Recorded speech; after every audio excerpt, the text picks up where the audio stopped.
Hello there, lovely people of the internet. My name is David, and I'm here working on behalf of the Habitat people. So if you're watching this video, then you've probably been given one of these, one of our wee packs of wild. So the aim of this video is to help you to sow this in a way that's going to get the best results, and it's going to get you a lovely little meadow. So contained in this little pack is just under 30 species. You may be surprised to hear that a meadow is actually made of about 70 to 80% grasses, which is why if we open this seed up and get it out, we'll see that most of this is grass seed. That, for biodiversity, provides that's the stock filler, as it were. That's the main component of a grassland, and these are all native grasses that provide a good amount for biodiversity in their own right. And interspersed in that is all of your wildflowers. Okay, so what I need you to not do straight away is throw this into your lawn or grass. It's not going to work. I have a lot of people, a lot of customers and clients that I talk to about sowing a meadow, and the first thing they say is, well, I've tried to sow a wildflower meadow, and I've put plenty of seed into my grassland, but nothing's happened. So if you're planting a wildflower meadow, the first thing I suggest you do is find a nice area of bare earth. Or if you want to plant into a grassland, then use plug plants rather than seed. So for the purpose of today, I've got two 15cm pots. So this little seed packet should cover about an area of 30 centimetres squared, or a square foot. And I'm going to be talking you through sowing this wildflower meadow, these two tiny little pots.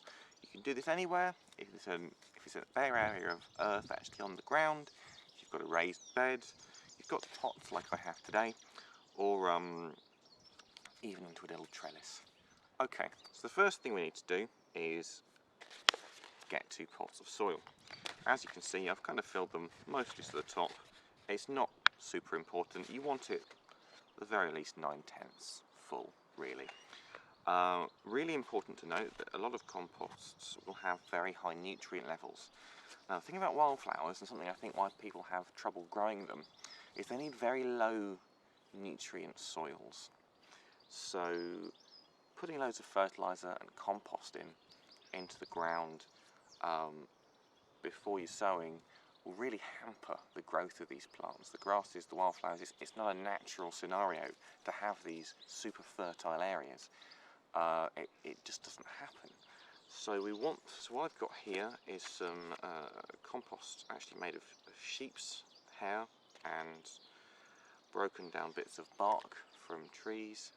And this is my low nutrient soil. Please, please, please do not use peat-based compost, because that is the easiest to get, easiest to buy low nutrient soils. And that is it's like you're essentially cutting down an area of rainforest equivalent of biodiversity by using peat-based soils. So where you absolutely, that I have never used peat-based soils. There is no need to use peat-based soils. It's just essentially all of you're doing is destroying the environment to create a tiny area of habitat to protect the environment, and that's very counterproductive, really. So if you turn the pack over, what you can usually see is what the peat content is. Go for green, go for 0% as much as you can. It really isn't. You can always add the nutrients in later, okay, through inorganic fertilisers or through manure. Is a great alternative.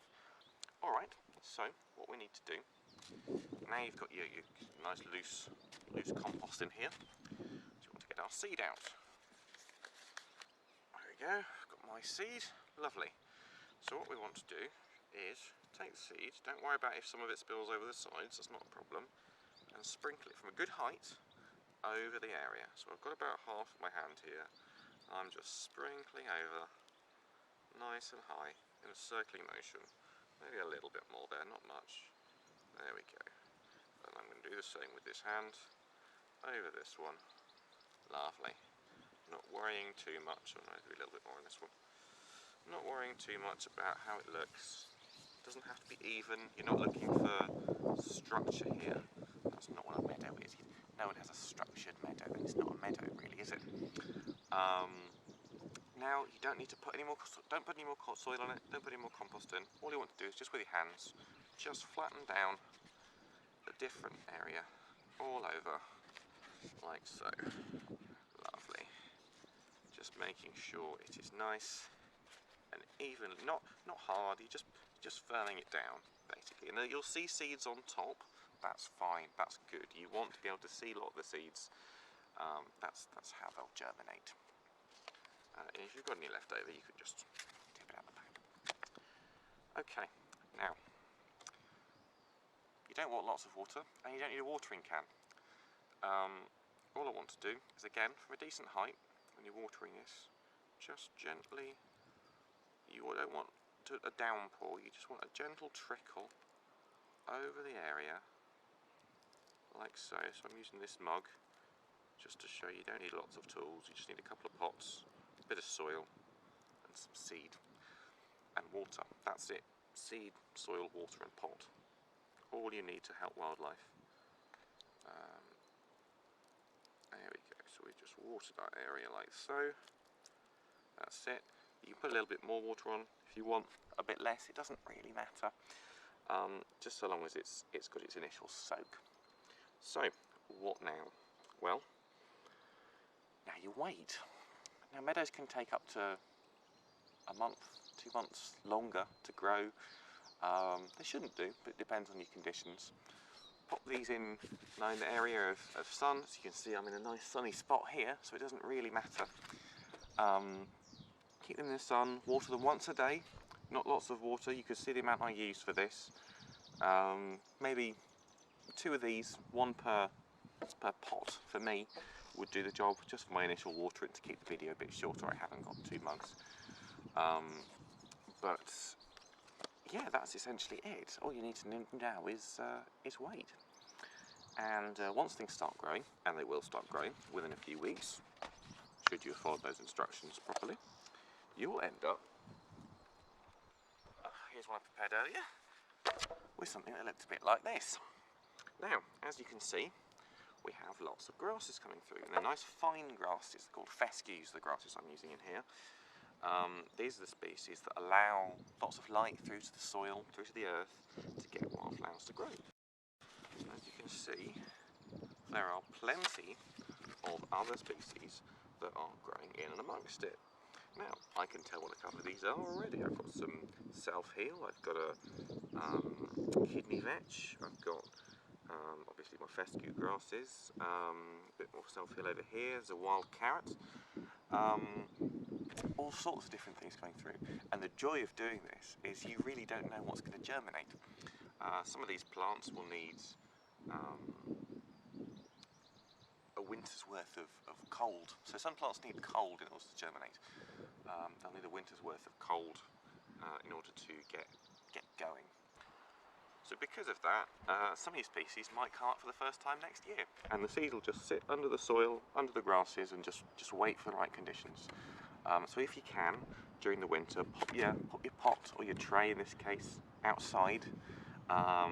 Make sure it's outside for a few months at least, just so that those seeds can feel like they've been through winter. And that way you can have a few different species next year. Yeah, all I need to do now is just continue to water this once a day and see what grows. In about 8 weeks, I'll probably have another look and see whether it needs any cutting. Cutting's very easy, you can do that with a pair of scissors. Okay folks, well I think that about wraps up for the day. As you can see, hopefully in a few weeks you'll end up with one of these lovely tubs, or pots, or a little area of bare soil turning into a nice meadow, whatever it is that you're growing. If you've got some photos, feel free to send it to us on our website. We've got a Facebook page, that's linked in the description. Would love to see some of your areas growing. That would be really lovely. Make me feel like I'm doing something for the environment as well.